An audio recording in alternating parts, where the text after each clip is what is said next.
Este livro não vai te deixar rico. Este livro é dedicado às pessoas que já se cansaram da atual literatura sobre empreendedorismo, que em grande parte ignora estatísticas e não observa o mínimo rigor científico de suas análises. Trata-se, portanto, de uma obra para quem deseja se aventurar no mundo dos negócios, a partir de uma perspectiva realista e franca. Este livro não vai te deixar rico, assinado por um dos principais perfis de empreendedorismo da internet, a startup da Real, são apresentados fundamentos confiáveis e relevantes para o sucesso empresarial, a partir da ideia de que assumir riscos demanda cuidados e planejamentos desprendidos de ilusões. E aí, se interessou?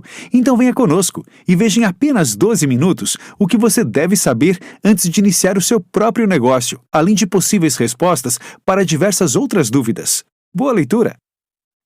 Livre-se dos mitos do empreendedorismo. O autor afirma que também já acreditou em muitos dos mitos propagandeados por aí acerca do empreendedorismo. Afinal, quando as coisas não vão bem, com cheque especial nas alturas, juros correndo e o cartão de crédito já estourado, tudo o que precisamos é de mais dinheiro, não é mesmo? Se não pudermos enxergar um horizonte, perderemos as esperanças e assim não vislumbraremos a possibilidade de ganhar alguma grana. Contas e dívidas aumentam e o dinheiro passa, então, a valer cada vez menos. Em meio a esse desespero, aparece alguém bem vestido, com uma fantástica história de superação e trazendo uma solução mágica. Tal herói moderno não traz consigo somente um discurso cativante, ele tem tudo com o que você sonhou.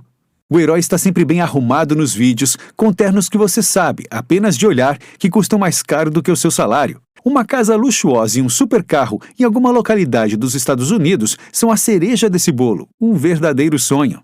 Nossa personagem tem o que você deseja. O melhor de tudo, ele quer contar a você como conquistar esse mesmo sucesso. O autor, contudo, ressalta que não há elementos casuais. Tudo não passa de um enorme teatro para transportar você a outra realidade. Nela, os seus sonhos são palpáveis. Após ter sido seduzido, você está pronto para comprar a solução mágica. Esse fenômeno é possibilitado e potencializado pela falta de conhecimentos sólidos sobre os mais distintos temas. Você precisa ter conhecimento de verdade. Há muitos canais altamente interessantes no YouTube, como Nerdologia, e você agora talvez pense que já sabe tudo sobre tecnologia, história, economia e psicologia. Além disso, você provavelmente leu os primeiros parágrafos sobre IA, inteligência artificial, na Wikipédia. Imagina poder construir um carro elétrico e fundar uma espécie de Tesla brasileira. Isso para não mencionar todas as horas assistindo aos TED Talks, que transformaram você em um especialista em economia, produtividade e aprendizado. Realmente, parece que é possível aprender tudo por meio de vídeos de 8 minutos na internet. Porém, só parece. Todos esses entretenimentos de conhecimento são, de fato, atrativos e interessantes. Eles servem como uma importante fonte para acessar novos assuntos, dando um gostinho de conhecimento e apresentando novas ideias. Mas é crucial entender que eles não passam disso. Imagine, por exemplo, um psicólogo. Ele é um profissional que levou anos estudando diversas matérias e disciplinas científicas que interagem com os mesmos assuntos, absorvendo conhecimentos a partir de distintas perspectivas, por meio de estudos de caso e abordagens variadas. Nesse contexto, o autor enfatiza que não será assistindo os vídeos do YouTube que você acumulará a mesma bagagem. Isso serve para todas as áreas.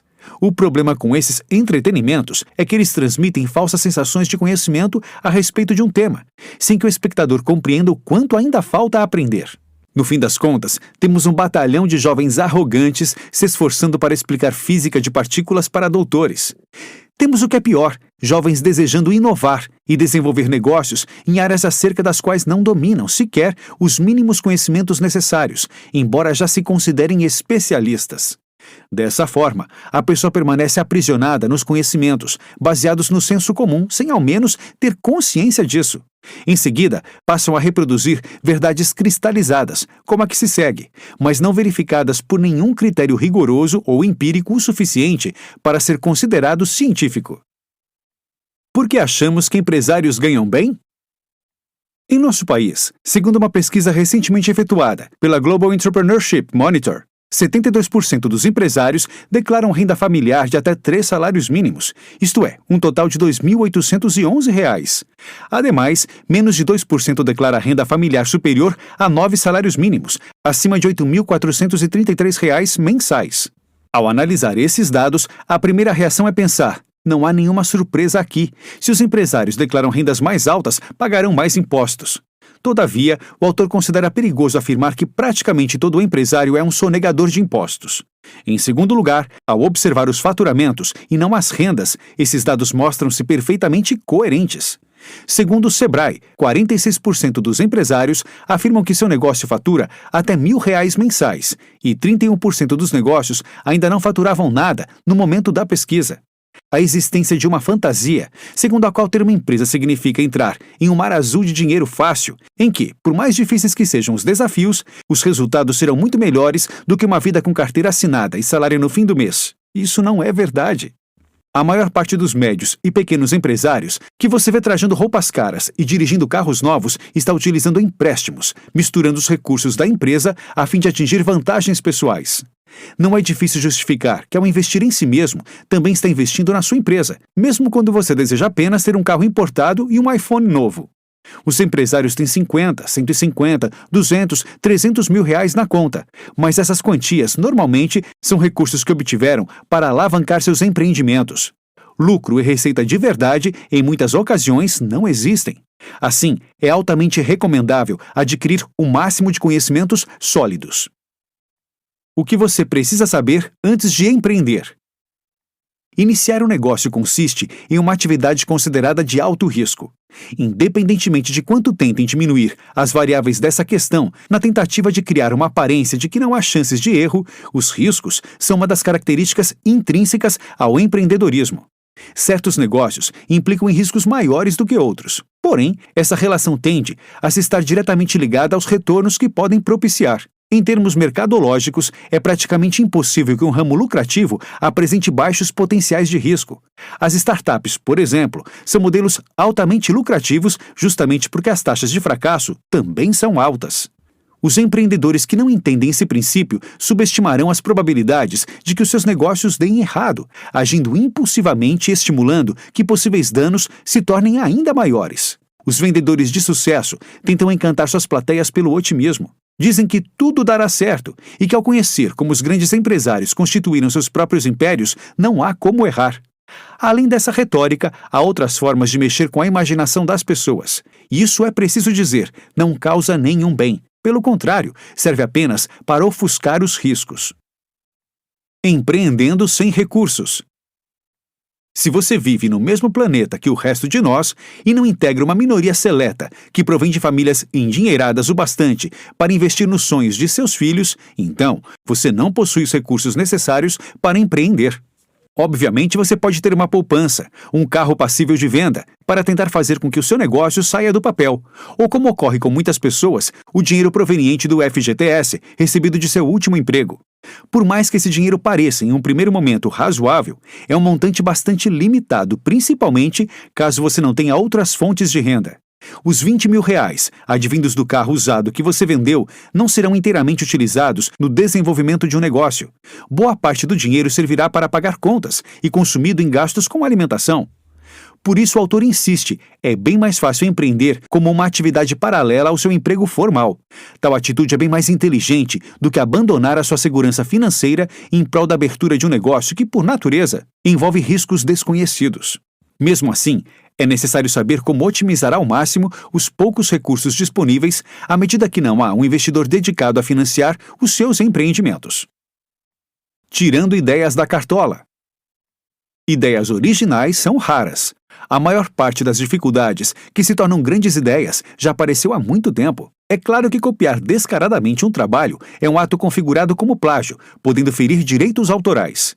Entretanto, recusar-se a se inspirar em bons projetos alheios, princípio corrente para todos os que lidam com a criatividade, é negar uma obviedade.